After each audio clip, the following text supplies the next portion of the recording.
Hi there, I'm Donnelly of RotoBaller, and we are on to week number 7 of the 2023 fantasy football season. So let's kick it off with the starts and sits at the running back position. Now, but before we do, hold on.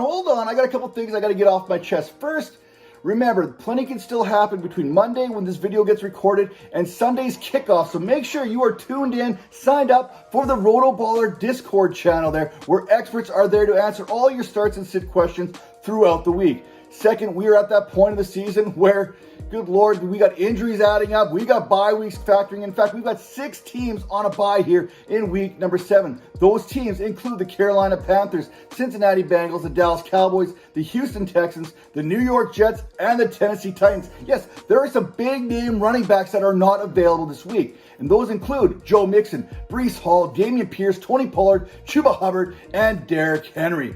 Now, we also need to find options for a couple other running backs right now, as there are some key fantasy components, including Christian McCaffrey, who left Sunday's contest with an oblique injury that could take 1 to 2 weeks to heal. We also know that David Montgomery had a rib injury, and with a week 9 bye, we may not see David Montgomery back until week number 10. And Kyren Williams there, he had an MRI on his ankle on Monday, and he is expected to miss this Sunday's contest against the Steelers. Now, there's potential to have some backs returning this week that include Jeffrey Wilson Jr., Jamal Williams, and Roschon Johnson as he comes back from that concussion. With that said, let's hit the ground running here with the week 7 must-start, must-sit players at the running back position. Number 1 start of the week, it is Aaron Jones versus the Denver Broncos. By now, you know that anytime running backs line up against this Broncos defense, you are putting them into your starting lineups. Denver is allowing 39.18 fantasy points per game to opposing backs, and Jones, he is fresh off the IR. He's fresh from the disabled list, whatever you want to call it. He is back after missing the last couple weeks.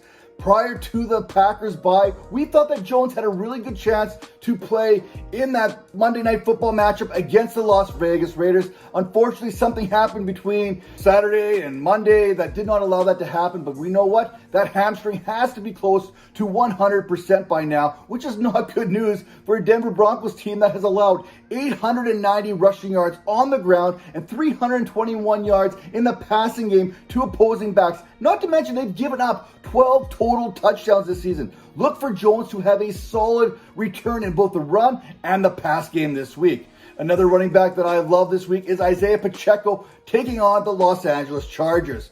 The Chargers are allowing over 25 fantasy points per game this season to the running back position and have been inside the top 10 in that category all season long. Enter Isaiah Pacheco, whose 387 rushing yards, that sits 11th amongst his peers. His 87.2 fantasy points in PPR this season, that ranks him 6th amongst his peers. In the last 3 weeks, Pacheco is seeing more involvement in this Chiefs offense. His PPR fantasy production has gone from 11.1 fantasy points in weeks 1 through 3 to 18 fantasy points per game in weeks 4 through 6. His target share has also increased from 8% to 9.4%, and his running back rush share rate there, that has gone from 63% to 82%, again, in the last 3 weeks. Alvin Kamara against the Jacksonville Jaguars. Kamara, he had a strong fantasy week against the Texans last week, producing 16 fantasy points thanks to his 7 receptions and 36 yards. He also added 68 yards on 19 carries, but it's his receptions that set him apart, not only this year, but throughout his career. Jacksonville, they have been good against opposing running backs this season. They're allowing just 17.5 fantasy points per game. However, they are also allowing the 3rd most receptions, 39, and the 6th most receiving yards, 243, to running backs this year. And that is where we have this kind of Kamara versus the Jaguars defense, where I don't think that Kamara is going to get the running yards that he wants, but as far as the passing game is concerned, look for Carr to continue to check down to his Pro Bowl running back, as the Saints use a short passing game as an extension of their run game. And finally, you are also going to fire up Jordan Mason versus the Minnesota Vikings. Yeah, we know that there's running backs hurt right now, so why not give a shot, give an opportunity to Jordan Mason. I don't know if Christian McCaffrey is going to play or not, but I do know that if Christian McCaffrey does play, he is going to be limited at best.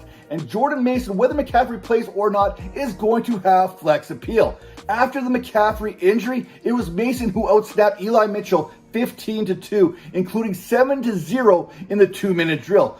The Vikings are a tough matchup for basically any back any given week, but you have to feel that any back in this 49ers offense is going to have some kind of degree of success. And with the injuries and the buys and all this other stuff kind of adding up, you certainly could do worse than putting Jordan Mason in your lineup.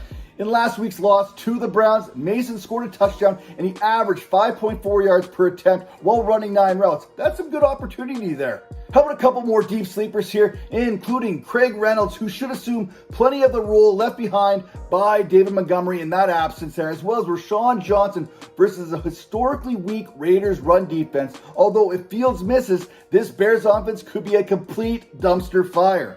Now, talking about dumpster fires, here are 3 running backs that I am avoiding this week, including Alexander Madison versus the San Francisco 49ers. This is simply a game script that is going to be negative when it comes to Alexander Madison. In his last 2 games against the Bears and the Chiefs, Madison only averaged 2.4 and 3.3 yards per rushing attempt. The 49ers, they have only allowed 348 rushing yards to backs this season and are allowing just 80.2 rushing yards per game. So unless Cousins gets Madison going here in the screen game, I'm going to take this as a very, very strong fade.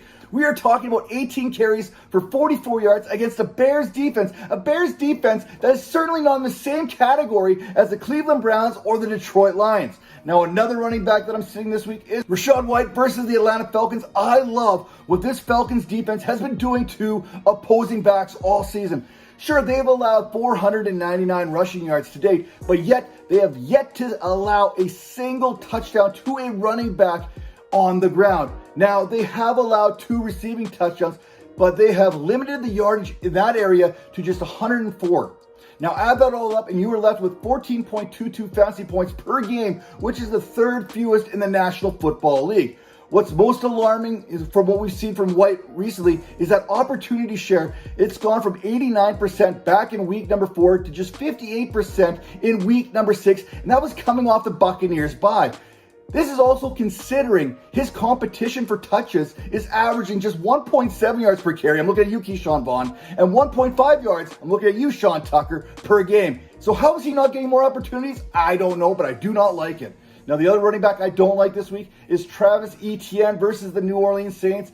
While Etienne is coming off a week in which he hit pay dirt twice against the Indianapolis Colts, he ran the ball for only 55 yards on 18 carries. The Saints defense that he faces here in week number 7 has yet to allow a running back to find the end zone. No rushing touchdowns allowed, no receiving touchdowns allowed, nada. And with Trevor Lawrence dealing with a knee injury and playing on a short week, the Saints, they may be focusing all their attention on making the Jaguars one-dimensional in this contest.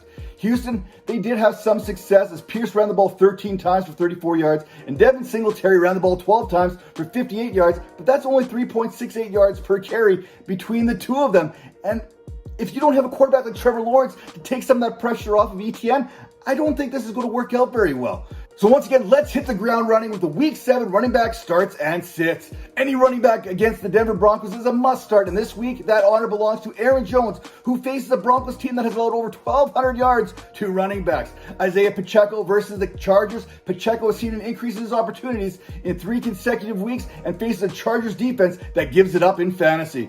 Alvin Kamara versus the Jacksonville Jaguars, who have played strong against the running back position, just not so much against running backs who can catch the ball. Sits this week include Alexander Madison against a pissed-off 49ers team. Coming off their first loss of the season, good luck. Rashad White against one of the best fantasy defenses against the running back position. That doesn't help, and it doesn't help that White has been losing opportunities. And Travis Etienne's 2 touchdowns last week faces a Saints defense that hasn't allowed a touchdown to a running back all season long. One thing you should be doing all season long is making sure that you are following, hitting that like button, and subscribe to the RotoBaller YouTube channel for all your fantasy football needs.